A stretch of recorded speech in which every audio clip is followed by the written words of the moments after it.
E aí, sardinhada, sejam todos bem-vindos. Hoje o mercado aqui no Brasil tá meio lateral, mas lá nos Estados Unidos, meus amigos, o negócio tá meio feio. Por enquanto não chegou aqui no dia de hoje, pelo menos, né? Ontem o mercado tava um pouquinho mais pesado por aqui, mas hoje se segurou legal.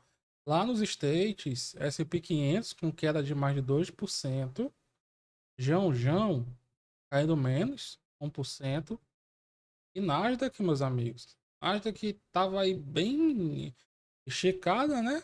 Caindo aí 3% hoje, maior queda das principais bolsas aqui dos Estados Unidos está lá com a Nasdaq. E hoje foi dia de divulgação de números importantes nos Estados Unidos. No mais e no menos, tivemos aqui uma economia bem aquecida, com destaque para o PMI do setor de serviços, dados do setor de serviços. Dados do setor industrial demonstraram que as atividades industriais caíram um pouquinho, inclusive vindo abaixo do que era esperado, e as vendas de casas novas vieram abaixo do que o mercado estava esperando também. O mercado esperava aqui 639 mil vendas novas no mês anterior, no mês retrasado, não, no mês anterior, isso mesmo, retrasado não. E viemos com 617 mil vendas, meus amigos. E nos Estados Unidos também, ó, atividades empresariais avançando no mês atual. Inclusive, é a maior atividade empresarial para os últimos 27 meses, o que cria aí pressão inflacionária grande lá nos Estados Unidos. Quer dizer, continua o clima, né, de pressão inflacionária. Enquanto isso, no Brasil, Ibov aqui, próximo do 0 a 0, nada demais, lutando para não perder a região dos 126 mil pontos. Ontem, queda de 1%. Hoje parecia que ia dar continuidade, cair 1% até mais, mas segurou bem. E o futuro, por sua vez, operando levemente positivo, 0,2% de alta, na região dos 127 mil pontos. E FNC, principal índice aqui do setor financeiro, que era de 0,3, Vale, parecia que ia se recuperar da queda de ontem, da queda, na verdade, dos últimos dias, né? Há 2 semanas a Vale estava lá na região dos 63 e agora está aqui na região dos 60, tocando na região de fundo muito importante, ó. O preço está segurando nessa zona ao longo do ano todinho, certo? Então, para quem gosta de comprar Vale barato, aqui é uma região muito importante. E Petrobras hoje, leve recuperação após 2 dias um pouquinho mais forte de queda, 0,8% de alta. E por falar em alta, principais destaques de hoje, meus amigos, temos aqui João Fortes, subindo novamente forte, mas é uma ação que está cotada nos centavos. Nutri, 6% e AgroGalaxy também no 6%. E quem não para de subir, meus amigos, é a Ambipar. A Ambipar aqui entrou no modo 220, ó. Não para de jeito nenhum. É mercado eufórico. Eu entraria num negócio desse? Eu mesmo não. Mercado eufórico desse jeito, para vir aí um recuo forte, o papel fazer isso aqui, ó. Aí 20, 30% num dia é um pulo. E em relação à ação de hoje, vou falar com vocês aqui da Eternit. Já investiram na Eternit, pensam em investir, conheciam a companhia. A Eternit, ela é muito famosa por uma coisa que não vou dizer que chama atenção, mas ao mesmo tempo envolve um certo risco. Porque ela tem acionistas importantes, destacando-se esses três aqui, ó. O D1, fundo de investimentos em ações, e o Geração Futuro, com 8% das ações da empresa, mas o maior popstar, vamos dizer assim, seria o Luiz Barsi Filho, que detém aqui 5,6% das ações da internet e já é um investidor de longa data da empresa. Aí qual a questão? Muitos falam assim, nossa, vou investir na internet porque o Barsi investe na empresa. Se o Barsi investe, ele sabe mais do que eu, logo ele sabe o que está fazendo, então eu vou investir. Só que entenda, o Barsi ele tem uma carteira bilionária. Ele tem muitas possibilidades de aguentar trancos de anos e anos aqui na Eternite. Se ele não tiver, os seus sucessores têm. E desde que o Barça entrou, não estou falando que ele tem nenhuma relação com essa queda de jeito nenhum, mas ele entrou, inclusive foi divulgado ao mercado, quando ele aumentou aqui a posição. Ó. Ele passou dos 5%, foi aqui, ó. lá em março de 2022. Tá até marcadinho aqui no gráfico. Eu sempre deixo aqui para lembrar a sardinhada. O preço estava na região dos 14, chegou a bater até depois, ó, perto dos R$ 16. Mas de lá para cá, chegou a bater lá no 8, depois reagiu, 13, ao longo de 2022. Mas, no mais ou menos, o preço recuou. E nas últimas semanas chegou aqui na região dos 5,60, zona dos R$ 6. É justamente de onde partiu hoje a decolada do foguete.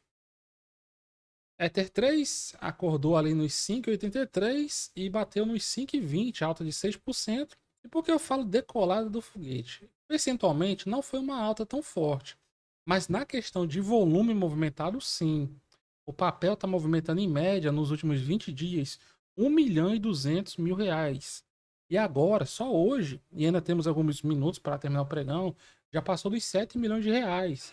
Então, aqui é um volume 6 vezes, mais de 6 vezes maior do que o que movimenta habitualmente. E aqui nós temos aqui na internet. Primeiro, vamos conhecer o que a empresa faz da vida. Ela é uma empresa muito conhecida pelas suas telhas, pela parte de cobertura. Só que operacionalmente, ela se divide aqui em três categorias, três segmentos. Segmento de fibrocimento. A Eternit era muito conhecida por usar amianto, né? O amianto ele vem de alguns minerais. O principal aqui da Eternit é a crisotila. O amianto, sabemos que ele é cancerígeno, só que alguns locais ainda utilizam e a empresa ela faz a exploração desse amianto e exporta para esses países. Inclusive já teve vários problemas judiciais. Às vezes a justiça manda bloquear, depois libera e assim vai caminhando a humanidade. Até que chegou um projeto de lei que vede completamente a extração. E em relação a segmentos, são três. O primeiro é o de fibrocimento, que aqui é onde teremos materiais que vão substituir os tradicionais da parte de é, amianto, crisotila, né? Temos o de mineração, que é o que retira o crisotila, e temos as telhas de concreto, tá? Incluindo aqui também telhas com tecnologia e energia solar, captação de energia solar.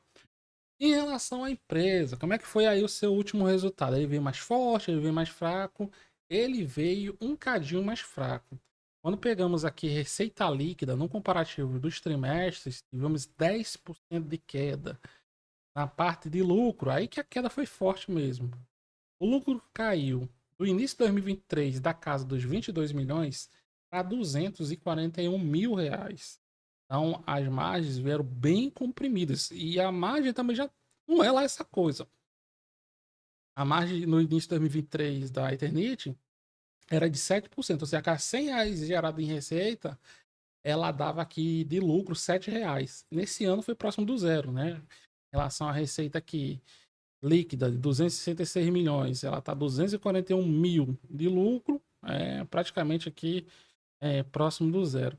E o EBITDA, que é o que mede aqui o resultado operacional também, caindo bastante, na faixa dos 60%, caindo dos 40 milhões e meio para mais ou menos 16 milhões e meio. Caindo aqui os resultados da companhia. E por falar em resultado, meus amigos, nós vamos ter aqui nos próximos dias resultado da internet, próximo dia 6 após o fechamento de mercado. Então, na minha opinião, esse movimento aqui de hoje da Eternit já é um movimento pré-resultado. Nós sabemos que às vezes os papéis ligam aí o 220, dão aquelas explodidas, né? O volume aumenta, que foi já o que aconteceu hoje com a Eternit.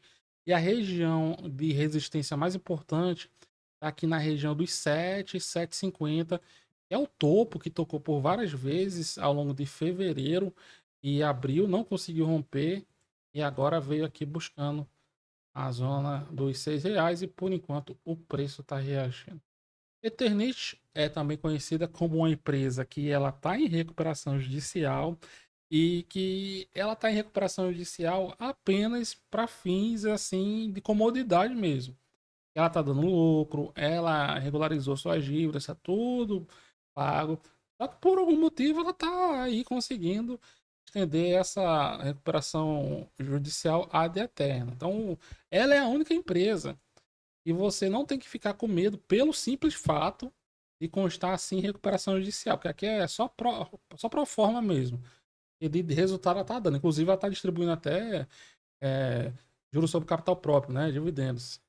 Atualmente, o dividend yield da empresa está lá nos 4%, nos últimos 12 meses, caindo aqui mais de 40%. O que atrapalha aqui a Eternit? Cenário macroeconômico e de juros altos. Juros altos influencia no consumo, influencia aqui nos custos, e isso atrapalha empresas como é o caso da Eternit. Agora, uma das coisas que chama a atenção é o seu P sobre VP, aparentemente bem descontado, além do seu PL também. PL aqui em 3,5 vezes e P sobre VP lá próximo do 0,5. Agora deixa abaixo aí no seu comentário o que você acha da Eternit.